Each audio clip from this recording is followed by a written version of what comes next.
There's an early tradition in the Christian world that is often referred to as the desert mothers and fathers, the Abbas and the Ammas. They emerged in the 3rd century after Christ, men and women who went into the desert as hermits and ascetics. Thousands in those first centuries, thousands made their way there in search of wisdom and wholeness. Their writings, their wisdom, became a major influence on the development of Christianity. Their writings, their wisdom have influenced me a lot in the last 10, 15, or 20 years of my life. One of those desert monks, Abba Poemen, wrote, "All bodily comfort is an abomination to the Lord." That's not Gary Brown.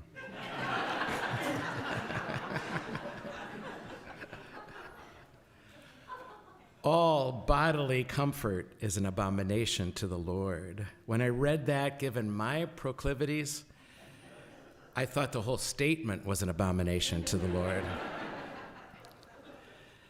Maybe some 3 years ago now, I was invited to do a wedding in Snowmass, Colorado. There's a Benedictine monastery up there. And while I was there, I heard of a hermit from that community, a hermit whose name was Brother Raphael. They called him Brother Rafe.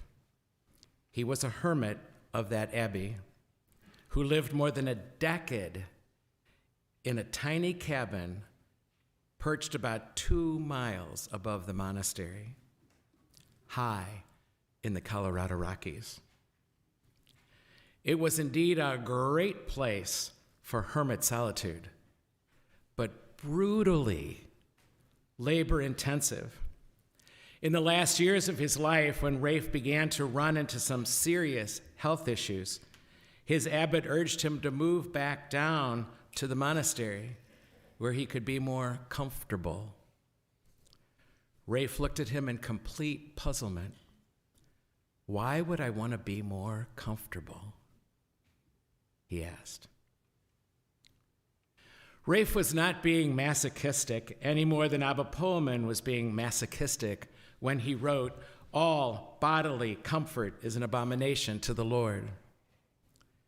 They were both simply echoing a hard-earned wisdom of the desert tradition. And that wisdom is this: no serious spiritual work is done in one's comfort zone.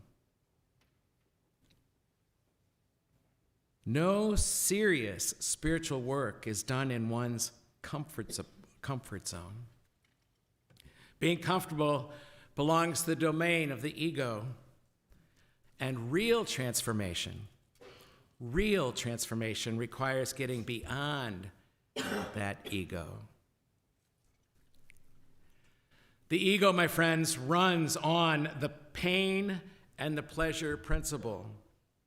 The ego intrinsically gravitates towards pleasure and avoids pain. This hardwired inner proclivity expresses itself in this virtually continuous sequence of us moving in our brains between what we like and what we don't like, what we like and what we don't like, all in the course of a day even. When the likes have their way, life is chugging along squarely in our comfort zone. Then a sense of satisfaction and a sense of well-being reigns, but it can be mistaken for spiritual equanimity, for having grown in the spiritual life that I'm so calm now relative to the earlier years. But this is a fragile truce. It's a fragile well-being indeed. Upset that apple cart and just see what happens next. That specious calm, which the ego can all too easily mistake for spiritual attainment, suddenly vanishes. And it's replaced by complaining and negativity, of getting agitated and even panicky, the soul becomes anything but quiet when the apple cart is upset. What is the opposite of comfortable? The opposite of comfort is not discomfort. It's freedom. Freedom. Freedom is the opposite of comfort. A brutal ascetical regime that a lot of these monks, abbas and ammas, embraced in their day, a brutal ascetical regime can also be mechanical as a life lived, as also it can be if a life is lived in the lap of luxury. It merely exchanges one end of the pain-pleasure stick for the other. The trick, my friends, the trick is to move beyond those sticks altogether, developing our quality of being that is truly inner calm, truly equanimous, or whatever the word is, and not simply appeasing our ego. This something that truly lives beyond the opposites, that can be awake and graciously present regardless of the external circumstances we find ourselves in, whether it's hot or cold, whether we're rich or whether we're poor, whether we're in the comfort zone or not in the comfort zone.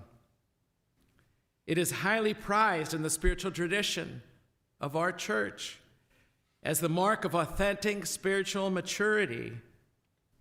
In the inner traditions of the West, it's eagerly sought after because it is believed to survive the death of the physical body, while at the same time making possible a foretaste now of this infinite wholeness, which is our true human nature, our true self. It is also sought after, it's cherished, because frankly, it makes life easier on everyone. People who have developed this capacity to not swing between the poles all the time, but to transcend both of those poles, they include them and also transcend them. People who have developed this capacity are never high maintenance. They have a servant's heart. They see alertly what needs to be done in a situation and offer themselves with a spontaneous hospitality in that moment. This is a treasure to get to this place. For as treasures such as this, it's well worth leaving the comfort zone behind, at least for a bit. That, at least, is the considered testimony of the desert ammas and abbas, and even the testimony of that wild man, John the Baptist, also of the desert, who have come to know through their own authentic striving that the pearl of great price can be had in no other way. This Advent, I invite you to take on a task of your choosing that will jostle you out of that comfort zone a bit. It can be a simple physical act, such as foregoing that morning cup of coffee or the second one. It can be something as simple as continuing yesterday's news fast with one more day of a news fast.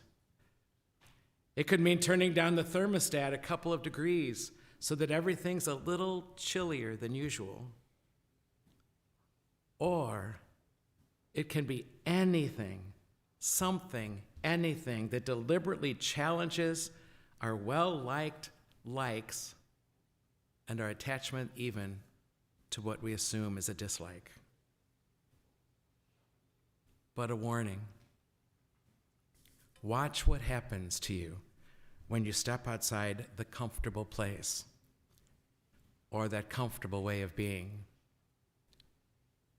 an inner alarm bell goes off, and we see that inner landscape starting to change, to shift, if we're not going to immediately restore it, restore that comfort zone. If comfort zone is a place or a situation where you feel safe and it's easy or without stress, then consciously letting go of something you call comfortable, will set off those alarms most assuredly. But it's worth it. There will not be a better time than Advent than now. This evening at the 4:30 Mass, we welcome into our catechumen and candidates who are preparing to join our church in full communion on Easter. Those preparing have made a huge step in their lives to maybe get baptized for the first time ever, to maybe join a whole nother Christian tradition that even their families might be hostile to, or that they don't know really well and feel uncomfortable, don't even know how to pray in church when we gather like this because they're afraid of saying something too loud and making a fool out of themselves. All 10 of them are in this extremely uncomfortable zone of their own choosing. And they are choosing freely to step outside their comfort zone right here, right now, today, later on this afternoon. And our students, they may be our 18 to 30-year-olds, most of them undergrads and graduate students. But now is a critical time for them to stretch themselves beyond their comfort zone, to try something they've never tried, or they keep saying they won't try because they're not into that. I'll never forget, in the old days, we used to hold hands during the Our Father. That was never asked by any sort of leadership. People just started doing it. And one student came up to me who was playing football at that time, and he said, Father Gary, I can't hold another guy's hand. It makes me really uncomfortable.